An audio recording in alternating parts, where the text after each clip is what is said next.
the closest thing or the nearest thing that I've read to this is Caitlin Moran's both How to Be a Woman and More anthology, and that is high praise because I'm obsessed with her. It's an overly flattering comparison, I think, but yeah, thank you. I love her so much as well, obviously. I really do believe that. And I've also heard people refer to you as the Amy Poehler of South Africa.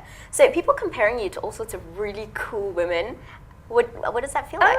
I really think both of those comparisons are overblown. I have a huge amount of respect for both those women. But I think the reason that people are perhaps looking for those analogies is just because, as I've said, it is hard to, there aren't many books like this, I feel, in South Africa. There just aren't many women in particular writing humor for the sake of writing humor.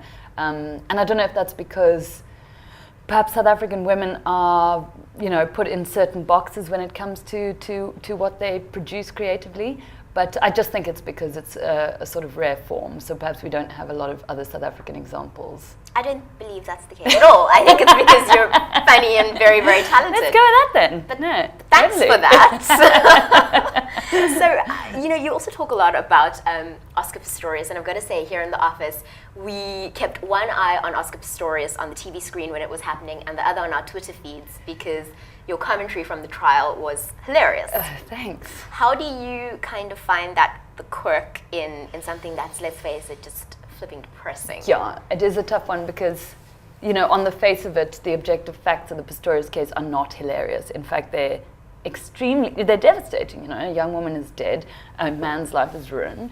But I think in any situation that you're covering very closely as a journalist, there are opportunities to pick out the lighter side of it. And I mean, even in a court case like Pistorius's, there were elements of, I think, obvious absurdity. He had all these ridiculous characters in his social scene, those weird hangers-on who'd come to court, the mock bachelors and the threats and the fights. I mean, it was all a bit bizarre, a bit carnivalesque. And I think there is a way to pick out the humor in situations like that without undermining the seriousness of the fact that, a man is on trial for the murder of a woman. I think there is a balance that you can strike, and I'd like to hope that sometimes I can get it right. Yeah, I mean, the guy let off a gun in a restaurant, for heaven's sake. Tasha's, for goodness sake. I mean, that's, it's not right. After that, what really freaked me out was realizing that wherever I go and whatever I do, there is probably some crazy person with a gun. Everywhere. Everywhere. Totally everywhere. I was at the airport the other day, standing in the queue to board, in fact, and there was an American in front of me, and she asked a South African woman standing near her, "What is that ID book? What is that for?" And the South African woman said, "It's where you keep your gun license." As if that was the primary. I mean, I believe that is true, actually. I don't even know if it is true. But she said that as if that was the primary purpose of an ID book. I was like, what? Everyone has a gun, turns out. This is what Pistorius has also made me realize. So many people have guns. I bet your best white in-laws don't have guns. I'm not going to even go into that on camera. Thanks a lot, Rebecca. Let's just move this swiftly along to something else. And that's actually, I still want to keep talking about Pistorius, because for the first time reading through this book, at the end of the Pistorius essay, I felt a bit of a oof, because you end that essay by saying, you and a colleague realize this is probably the biggest thing you'll cover in your career.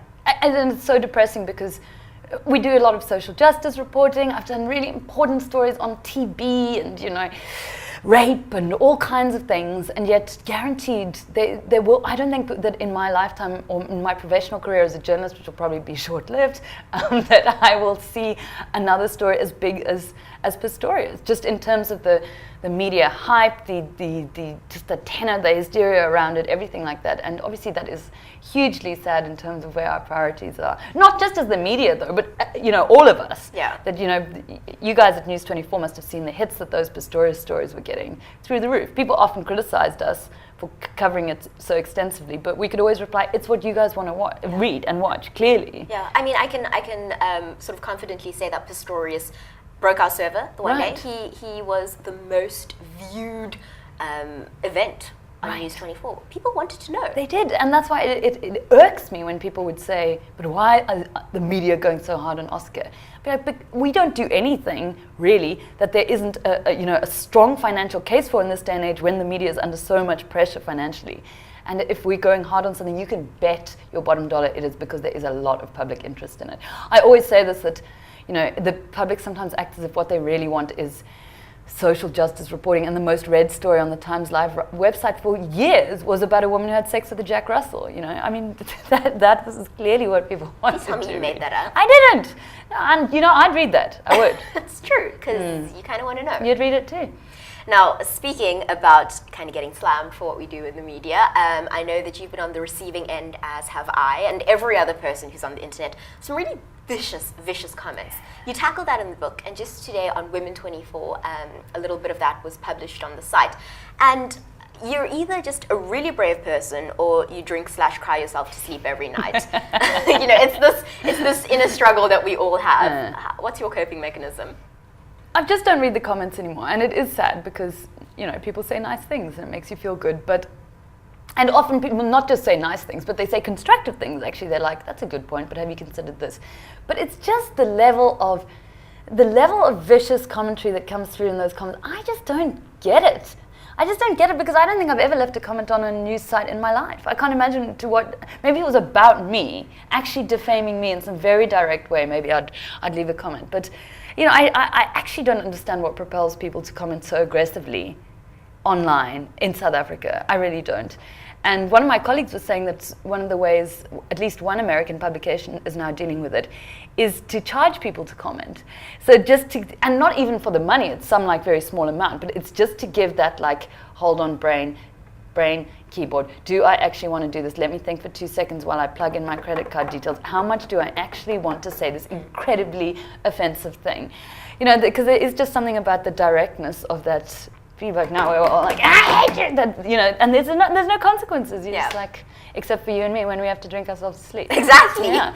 Rocking back and forth in the fetal position. It happens. Yeah. But you touched on it in the book.